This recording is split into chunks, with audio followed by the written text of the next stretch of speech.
चलिए शुरुआत करते हैं बड़ी खबर के साथ। उत्तराखंड के चमोली में बहुत बड़ा हादसा हो गया है। सुबह करीब 8 बजे एवलांच की वजह से 57 मजदूर बर्फ में दब गए।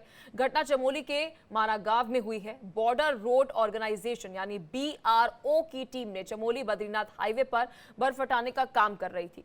इसी दौरान बर्फ का पहाड़ टूटा और मजदूर वहां दब गए। अब तक कुल 17 मजदूरों को सुरक्षित निकाल लिया गया है। बाकी 40 मजदूरों को निकालने का काम जारी है। NDRF, SDRF, ITBP और BRO की टीम मौके पर है। मौसम विभाग ने आज देर रात तक उत्तराखंड में भारी बारिश का अलर्ट भी जारी किया है। वहीं पुलिस मुख्यालय के प्रवक्ता IG नीलेश आनंद भड़ने के मुताबिक माना गांव के सीमावर्ती इलाके में सीमा सड़क संगठन के कैंप के पास भारी लैंडस्लाइड हुआ, जिसमें सड़क निर्माण में लगे 57 मजदूर फंस गए। इन मजदूरों में से 17 मजदूरों को अब तक बचा लिया गया है। उन्हें गंभीर हालत में पास के सेना कैंप में भेज दिया गया है। BRO के कार्यकारी अभियंता CR मीना ने जानकारी दी है कि 3 से 4 एम्बुलेंस वहां पर भेजी गई है, लेकिन भारी बर्फबारी की वजह से बचाव दल को मौके पर पहुंचने में दिक्कतों का सामना करना पड़ रहा है। राहत बचाव कार्य के लिए सेना की मदद भी ली जा रही है।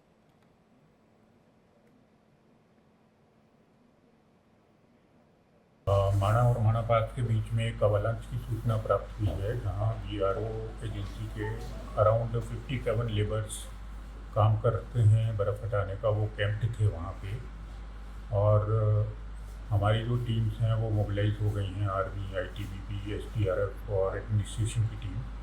एक्टिव रेनफॉल है हमारे डिस्ट्रिक्ट में और हायर डिस्ट्रिक्ट में एक्टिव स्नोफॉल है, तो इसलिए हम हेली सर्विसेज अभी यूटिलाइज नहीं कर पा रहे हैं और मूवमेंट में भी डिफ़िकल्टी हो रही है। और वहाँ कोई सेटेलाइट फ़ोन और अन्य ऐसे कोई उपकरण उपलब्ध नहीं होने के कारण स्पष्ट कम्युनिकेशन वहाँ नहीं हो पा रहा है हम लोगों का उनसे। लेकिन अभी तक कोई ऑफिशियल सूचना हमारे पास किसी कैजुअलिटी की नहीं है और हमारी यही प्रयास है कि हम सब टीम्स को लेके एक कोऑर्डिनेटेड एफर्ट करके सबको रेस्क्यू करें। वहीं चमोली हादसे पर CM पुष्कर सिंह धामी ने दुख जताया है और कहा है कि ITBP, BRO और दूसरे बचाव दल रेस्क्यू ऑपरेशन में जुटे हुए हैं। सभी श्रमिकों को सुरक्षित होने की प्रार्थना मैं करता हूं। CM पुष्कर सिंह धामी बता दें कि मीटिंग भी ले रहे हैं और इस दौरान उन्होंने अपने ऑफिशियल X अकाउंट पर यह पोस्ट किया, जहां पर उन्होंने देखिए ये जानकारी जो है वह साझा की है, जहां पर जनपद चमोली में माना गांव के निकट BRO द्वारा संचालित निर्माण कार्य के दौरान लैंडस्लाइड की वजह से कई मजदूरों के दबने का दुखद समाचार प्राप्त हुआ है। इस खबर पर और अधिक जानकारी के साथ मेरे सहयोगी अवनीश हमारे साथ जुड़ चुके हैं। अवनीश, खबर पर क्या कुछ अपडेट रेस्क्यू को लेकर? इससे पहले जब आप अपडेट दे रहे थे 17 मजदूरों को रेस्क्यू कर लिया गया था, क्या कुछ अपडेट? अभी मेरी बात हुई IG नीलेश भंडे जी से, तो उन्होंने ये बताया कि चूंकि ये जो जगह है ये माणा गांव पड़ता है बद्रीनाथ से पास, तो ये तो चूंकि बद्रीनाथ धाम इस सर्दियों के कारण बंद थे, तो इसलिए माणा गांव के जो लोग थे नीचे अपने सुरक्षित स्थान पर चले गए थे। तो यहाँ पे बर्फबारी के कारण जो रोड बंद थी उसको BRO के जो 57 मजदूर थे उसको हटाने में लगे हुए थे। तो इस बीच जो क्या हुआ, जो ग्लेशियर जो है वो उसके फटने से, उसके ग्लेशियर फिसलने से ग्लेशियर टूट गया, जिसमें 57 लोग उसकी चपेट में आ गए। तो वहाँ पे अभी एक तो गढ़वाल स्काउट, आर्मी और ITBP के लोग वहाँ पे कैंप किए हुए थे, तो वही लोग इन लोगों के रेस्क्यू में लगे हुए हैं। क्योंकि ये जो इसका रास्ता है ये लैंडस्लाइडिंग जोन है, सेंसिटिव जोन है, तो वहाँ पे लैंडस्लाइड लगातार चल रही है, जिस वजह से हैवी मशीन है जिनसे इनको रेस्क्यू किया जा सकता है वहाँ नहीं पहुँच पा रही हैं। और जो कुछ भी हो पा रहा है वो जो वहाँ पे गढ़वाल स्काउट है, ITBP है, जो आर्मी के जवान है, वही लोग इनको रेस्क्यू कर पा रहे हैं। और जिस हिसाब से जो इतना बड़ा लैंडस्लाइड है, तो हो सकता है कि उसमें कुछ अनहोनी की आशंकाएं भी व्यक्त की जा रही हैं। जी यहाँ पर अवनीश, क्योंकि आप बता रहे हैं कि सड़क के रास्ते से जाने में कठिनाई हो रही है, तो क्या किसी और लेवल पर यहाँ पर रेस्क्यू करने की सोची जा रही है? अधिकारियों से आपने कोई अपडेट ली हो, इस पर भी कुछ विचार किया जा रहा है? जब तक अब की चला क्या है, तो वहाँ पे ना अंधेरा बहुत है, अंधेरे की वजह से कोई रेस्क्यू नहीं हो पा रहा है। मौके पे जो मौजूद है वहाँ पे अंधेरा बहुत है, जहाँ से जानकारी प्राप्त हो रही है। और अभी मेरे को जो बताया, मेरे को नीलेश भंडे जी ने वो ये बताया, चूंकि अंधेरा बहुत है और लैंड स्लाइडिंग जो है लगातार लैंड स्लाइड हो रहा है, पत्थर बड़े बड़े बोल्डर जो है ऊपर से गिर के नीचे आ रहे हैं, जिस वजह से किसी भी तरह के व्हीकल की मूवमेंट बिल्कुल शून्य है। तो जैसे ही ये भूस्खलन रुकेगा और कुछ रोशनी बनेगी तो हो सकता है तभी रेस्क्यू किया जाए, बट अभी तो लगता है कि हादसा बहुत बड़ा गंभीर की प्रवृत्ति है, बड़ी गंभीर प्रतीत हो रही है इस समय। तो अभी भी वहां पर लैंडस्लाइड जो है वो हो रहा है, यानी कि जो एवलांच हुआ उसके बाद भी सुबह 8 बजे जब हुआ उसके बाद भी अभी लैंडस्लाइड की स्थिति वहां पर बनी हुई है? ये NHS 7 जो है ये लैंडस्लाइड जोन है, बड़ा सेंसिटिव लैंडस्लाइड जोन है, वहाँ पे लगातार लैंडस्लाइड चल रहा है, जिस वजह से जो हैवी मशीन है पोकलैंड मशीन हो गई, जेसीबी हो गई, जो बर्फ को हटा सकती है, वो मशीन वहां नहीं पहुंच पा रही है। जब तक मशीन नहीं पहुंचेगी तब तक रेस्क्यू करना बाकी बड़ा इम्पॉसिबल प्रतीत हो रहा है। और यहाँ पर अभी बीआरओ, एनडीआरएफ, एसडीआरएफ, आईटीबीपी की टीम वहां पर मौजूद है जो रेस्क्यू कर रही है। और सीएम पुष्कर सिंह धामी जो है वह भी मीटिंग ले रहे थे। कुछ मीटिंग को लेकर अपडेट जो है वह मिल रही हो कि क्या कुछ अधिकारियों के साथ उन्होंने बात की है? जो मुख्यमंत्री लगातार इसमें नजर बनाए हुए हैं और सचिवालय में लगातार सीएम जो है अपनी पूरी टीम के साथ बैठे हुए हैं। उसमें चीफ सेक्रेटरी भी हैं, अपर प्रमुख सचिव भी हैं, तो जितने भी आला अधिकारी सारे मौजूद हैं। वार जोन बना हुआ है जो उत्तराखंड के देहरादून में, उस वार जोन टाइप जो है, जो हॉल जो वो है, उसमें अपने जो आपदा सचिव हैं विनोद कुमार सुमन, बाकी सारे आला अधिकारी मौजूद हैं और एक एक चीज की मॉनिटरिंग की जा रही है। कोशिश की जा रही है किसी तरह की कैजुअलिटी ना हो। बट जिस तरह का जो लैंडस्लाइड है, बड़ा लैंडस्लाइड है, ये अभी भी लगता है कि इसमें कुछ ना कुछ मतलब जो व्यक्त की जा रहा है कि इसमें कुछ अनहोनी की आशंका व्यक्त की जा रही है। और मैं आपको बताऊं, उससे अभी 2021 में भी लैंडस्लाइड यहाँ पे आया तो उसमें भी काफी बड़ी अनहोनी हुई थी जी। लेकिन इस बीच अगर हम बात करें कि गृह मंत्री अमित शाह जो हैं उन्होंने भी पूरी अपडेट जो है वह सीएम पुष्कर सिंह धामी से ली है, जिसका वो एक्सपर्ट पोस्ट भी करते हुए नजर आए कि अभी उन्होंने सीएम पुष्कर सिंह धामी से बातचीत की है, रेस्क्यू को लेकर हर एक अपडेट ली है। हाँ, अमित शाह जो है वो लगातार मॉनिटरिंग कर रहे हैं। उनकी बात भी हुई है माननीय मुख्यमंत्री से, तो एक एक चीज की पल चीज की अपडेट जो है आला कमान जो ले रहा है। और बट वही मैं आपको बताऊं कि वहां पे चूंकि अंधेरा बहुत है और लैंडस्लाइडिंग जोन बना हुआ है, तो जो बर्फ निकालने के लिए जो मशीन है, जो लोग जो बर्फ को हटा सकती हैं, तो वो भी वहां नहीं पहुंच पा रही है। तो जिस वजह से जो है जो रेस्क्यू काम है बिल्कुल बहुत ही शून्य स्थिति, बहुत ही स्लो स्पीड से चल रहा है। यहाँ पे जानकारी ये भी मिल रही है कि कंटेनर और एक शेड के अंदर भी मजदूर जो है वे क्या कहते हैं दब गए हैं। इसको लेकर क्या कुछ जानकारी सामने आ रही है कि बर्फ के अंदर जो है दब गए हैं, और साथ ही ये भी जानकारी मिल रही है कि 8 कंटेनर और एक शेड के अंदर भी दबे हैं मजदूर। ये सारे के सारे मजदूर हैं जो वहाँ पे जो रोड पे जो बर्फ थी तो उसको हटाने के लिए लगे हुए थे। तो वहाँ पे कोई शेड का कंटेनर, जैसे ही बर्फ का पहाड़ ठहरा तो कुछ लोग जो है जान बचाने को मजदूर जान बचाने उन शेड्स में घुस गए। बट वो शेड जो कंटेनर है वो भी बर्फ में ढके हुए हैं। तो अब चूंकि ऑक्सीजन की सप्लाई नहीं है वहाँ पे, बर्फ के नीचे दबे हुए हैं, तो इसीलिए अनहोनी की आशंका व्यक्त की जा रही है।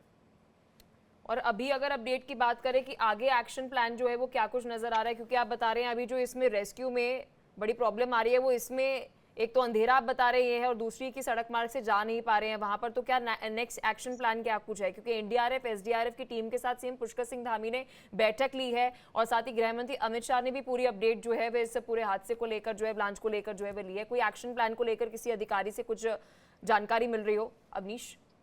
अभी अपोज खबरें ये मिल रही हैं कि शायद इसमें जो चॉपर सर्विसेज, हेलीकॉप्टर सर्विसेज, जो सेना के जो हेलीकॉप्टर हैं उनका इस्तेमाल अभी किया जा सकता है इनको मजदूर बचाने के। पर भी अब खबरें भी अपोज टाइम की पुष्टि नहीं हो पाई है। ठीक है अवनीश, आप अधिकारियों से संपर्क में रहना, खबर पर भी आप नजर बनाए रखना, आपसे अपडेट हम लेते रहेंगे। बहुत शुक्रिया हर एक जानकारी साझा करने के लिए। चलिए खबरों में आगे बढ़ते हैं। खबर अब बिहार से है। बिहार में हुए मंत्रिमंडल विस्तार और लगातार हो रही बयानबाजी के बाद बिहार की राजनीति में एक बार फिर से हलचल तेज हो गई है और सवाल ये किया जाने लगा है कि क्या गठबंधन में सब कुछ ठीक चल रहा है।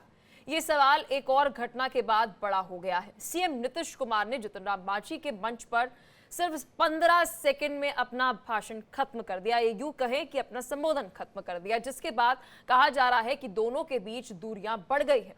दरअसल जब नीतीश कुमार ने कैबिनेट विस्तार के बाद विभागों का बंटवारा किया तो जितन राम मांझी के मंत्री बेटे संतोष सुमन से 2 विभाग वापस ले लिए गए और इन्हें दूसरे मंत्रियों को दे दिए गए।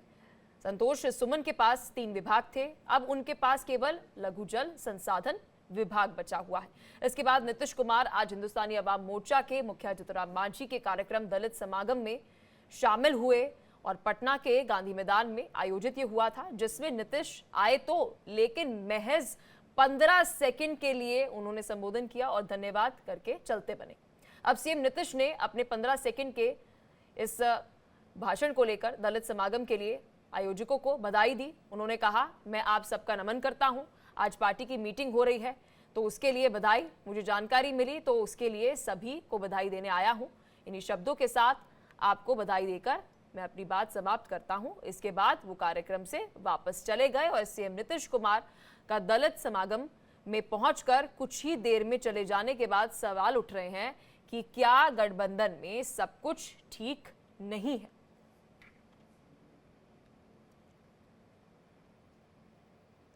वहीं बिहार चुनाव में एनडीए की सीएम फेस को लेकर बीजेपी के प्रदेश अध्यक्ष दिलीप जायसवाल का भी बड़ा बयान सामने आया है। दिलीप जायसवाल ने कहा है कि पार्लियामेंट वोट सीएम फेस तय करेगा। दिलीप जायसवाल के बयान से बिहार की राजनीति में हलचल भी तेज हो गई है।